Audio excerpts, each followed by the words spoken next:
ছোট থেকে বড় আমরা সবাই কিন্তু স্যান্ডউইচ খেতে খুবই পছন্দ করি। আর পারফেক্ট স্যান্ডউইচ ঘরে কি করে তৈরি করা যায় সেটাই আজকের এই ভিডিওতে দেখানো হবে। রাধে কৃষ্ণ বন্ধুরা, আমি টুলটুল, আর এই টুলটুলের রান্নাঘরে আপনাদের সবাইকে স্বাগত। সবার প্রথম আমি এখানে একটা চাটনি তৈরি করে নেব। তার জন্য আমি এখানে একটা মিক্সি জার নিয়ে নিয়েছি। এতে 1 মুঠো পরিমাণ ধনেপাতা ভালো করে ধুয়ে নিয়ে নিয়েছি। তারপর এখানে 4 থেকে 5টা কাঁচামরিচ ধুয়ে নিয়ে নিয়েছি। খুব সামান্য পরিমাণ লবণ দিয়ে দিয়েছি। আপনারা চাইলে এখানে কিন্তু রসুনও ব্যবহার করতে পারেন। আমি রসুন খাই না, এজন্য রসুনটা ব্যবহার করিনি। এবার ভালো করে পেস্ট করে নেব। স্যান্ডউইচের জন্য কিছু পরিমাণ সবজি এখানে ছোট ছোট পিস করে কেটে নিয়েছি। সবজিগুলির মধ্যে হলো গাজর, শিমলা মির্চ, শসা আর পাতাকপি। এবার এই সমস্ত সবজিগুলিকে একটা বাটির মধ্যে নিয়ে নেব। বন্ধুরা, আপনারা কিন্তু এখানে আপনাদের পছন্দ মতো সবজি ব্যবহার করতে পারেন।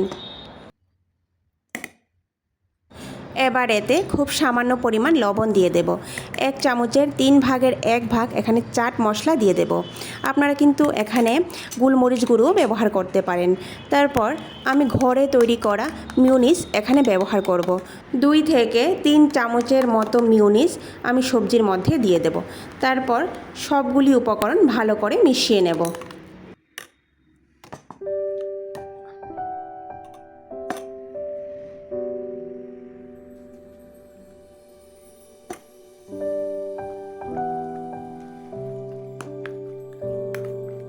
বাটিটা একটা সাইডে রেখে দেব।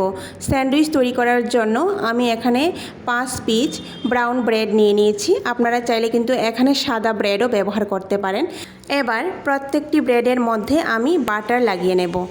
বন্ধুরা, বাচ্চাদের টিফিন বক্সেও কিন্তু এই স্যান্ডউইচটা আপনারা দিতে পারেন। সবগুলি ব্রেডের মধ্যে আমি বাটার লাগিয়ে নিয়েছি। এবার যে চাটনিটা তৈরি করেছিলাম সেই চাটনিটা একটা ব্রেডের উপরে লাগিয়ে নেব। বন্ধুরা, চাটনির বদলে কিন্তু এখানে আপনারা টমেটো সসও ব্যবহার করতে পারেন। এবার এই মিক্স সবজিটা আমি ব্রেডের উপরে দিয়ে পুরো ব্রেডের মধ্যে লাগিয়ে নেব। এবার পুরো ব্রেডের মধ্যে সবজিটা লাগানোর পর এর উপরে একটা চিজ দিয়ে দেব। যারা চিজ খেতে পছন্দ করে না ওরা স্কিপ করতে পারেন। এবার অন্য আরেকটা ব্রেডের উপর আমি গ্রিন চাটনিটা লাগিয়ে নেব। পুরো ব্রেডের মধ্যে গ্রিন চাটনি লাগানোর পর এর উপর কিছু সবজি আমি পাতলা পাতলা করে কেটে রেখেছিলাম সেগুলি দিয়ে দেব। টমেটো, শসা আর পেঁয়াজ দিয়ে দেব। বন্ধুরা, যারা পেঁয়াজ খেতে পছন্দ করে না ওরা কিন্তু পেঁয়াজটাকে স্কিপ করতে পারেন। সবগুলো সবজি আমি এর উপর সাজিয়ে তারপর অন্য আরেকটা ব্রেড এর উপরে রেখে দেব।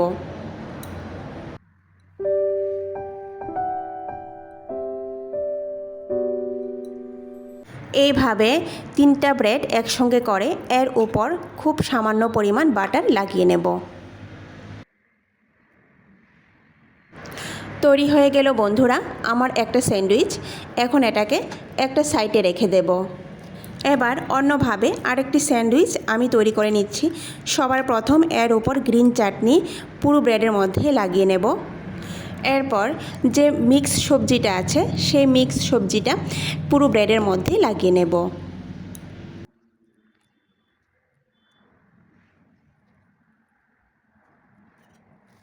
এবার কিছু শসার টুকরো এর ওপর সাজিয়ে দেব।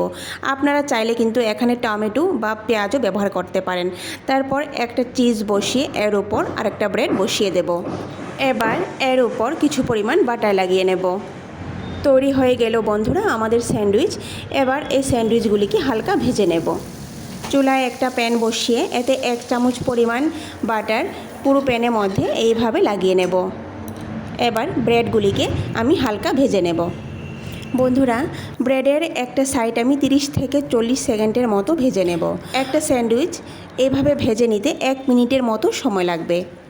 ব্রেডের একটা সাইড যখন ভাজা হয়ে যাবে তখন আমি ব্রেডটাকে খুবই সাবধানে উল্টে দেব।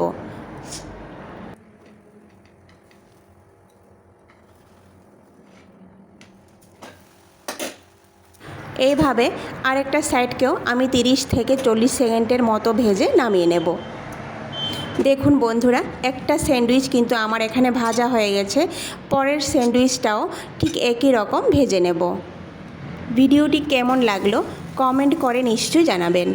বন্ধুরা, এইভাবে স্যান্ডউইচ তৈরি করলে যে খেতে কতটা মজা হয় আপনারা না তৈরি করে খেলে বুঝতে পারবেন না।